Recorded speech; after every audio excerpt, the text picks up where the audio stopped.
again, my thing 2018, be direct. Shoot your shot 2018. That's my hashtag. So I went over. I was like, hey, how are you? Would you like to go on a coffee date? And there was a pause. And in that pause, I was like, ooh, he's in a relationship. Okay, that's cool. Now, how am I going to recover? Like, I was thinking about that when he's like, yeah. I was like, okay, great. So, let me get your number. Hey guys, I'm Chiereme. I am 26 years old. I'm a millennial, and I am trying to figure out this very awkward turtle dating thing. And I'm inviting you guys on the journey. My role in this whole experiment is to guide you and coach you through the different stages of your emotional and the physical journey, and to also help you accomplish the goals that you want. Because what I do, or what Bernie and I do, is we help people accomplish their purpose-oriented goals. But we like to also have fun in doing it. And so I think this is just fun in recording this. But for some real talk for relationship strategy, on your first date, the way to maintain that assertiveness.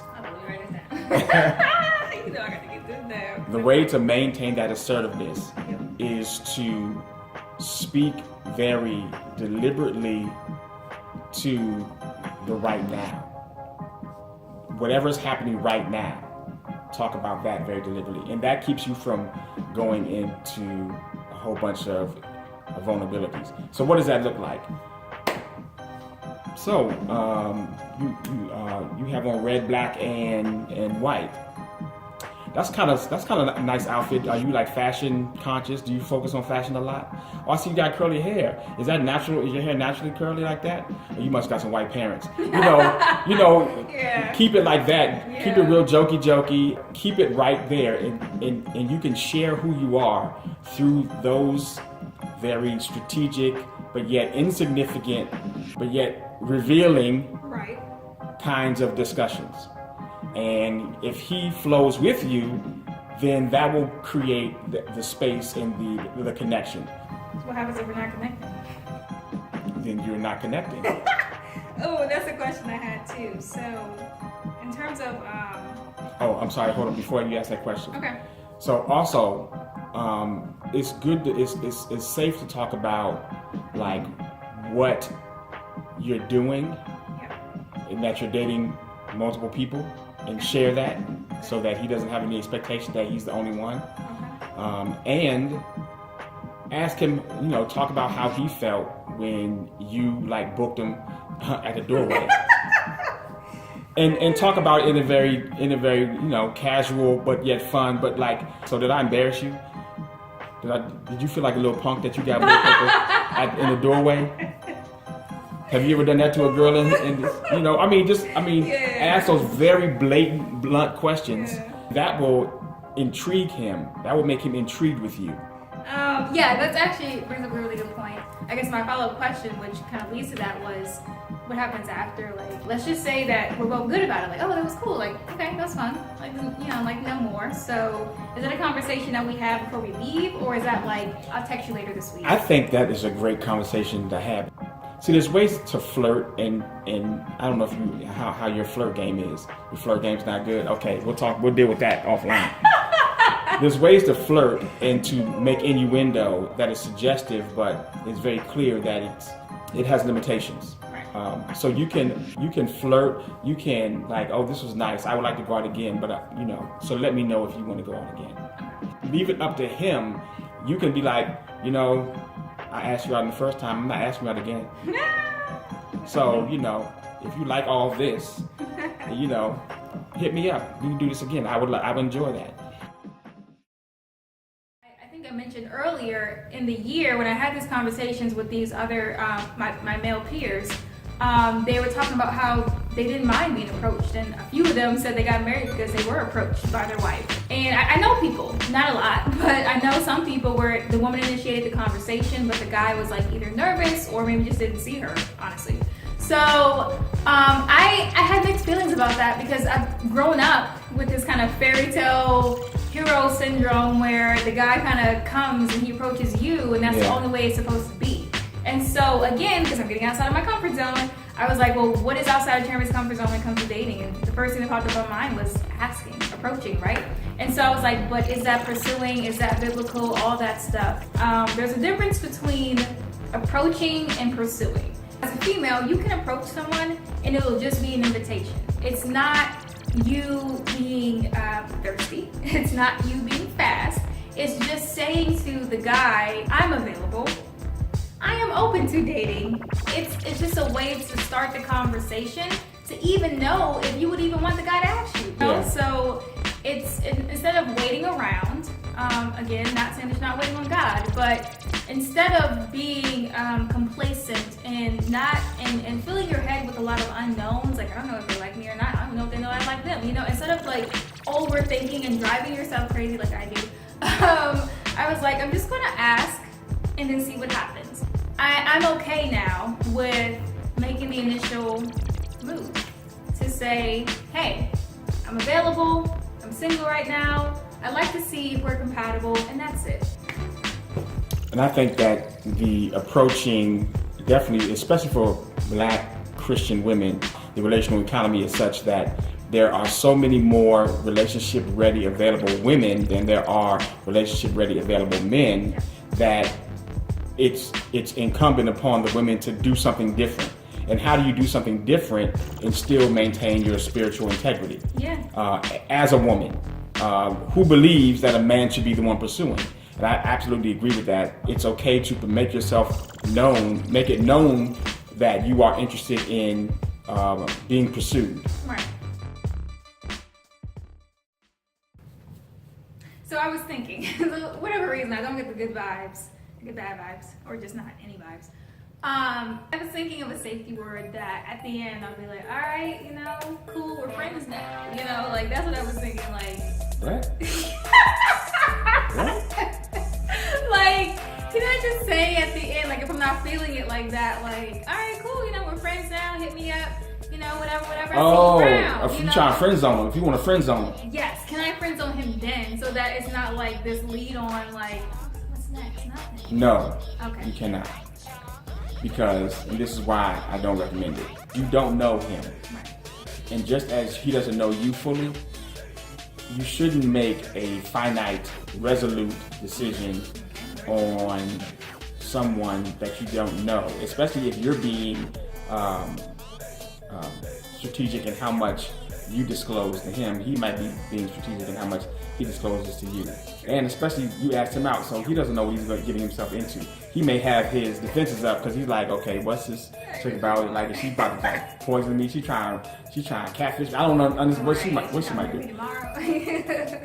So even if you're not that into him, don't friend zone him yet, because he might be a cool friend that has some good qualities that you just don't know about yet.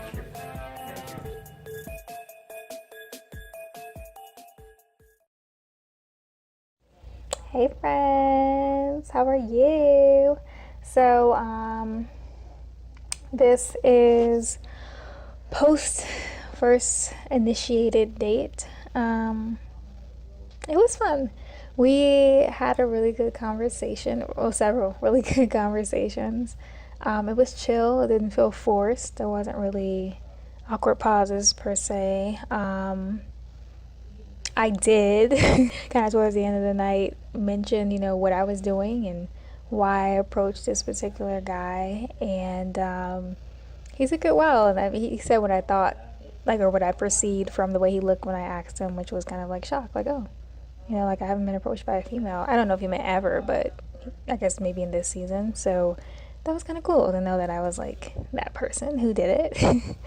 I explained why, so I gave him details. And after this, I don't know, I feel like I put the ball in his court. I think I did. I said, I'm going to go out. Let me know. So we'll see.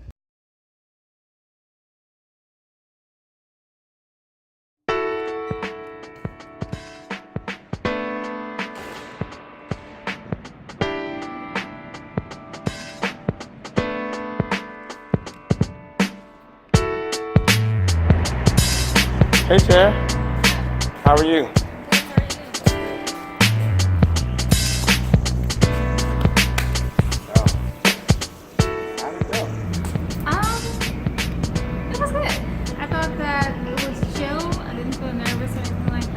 didn't? I did not really got there.